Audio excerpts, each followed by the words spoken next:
Subscribe to our YouTube channel and press the bell icon for the latest updates. How to find your computer's local IP address using command prompt. In the Windows search bar, type CMD. Click on the command prompt from the results. The command prompt window will open on your desktop. In the command prompt window, type ipconfig and press enter. A list of network details will appear.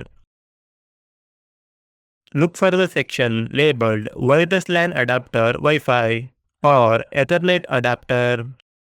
Find the line that says IPv4 address. This number is your computer's local IP address. This is how you can find your computer's local IP address using command prompt. Thank you for watching.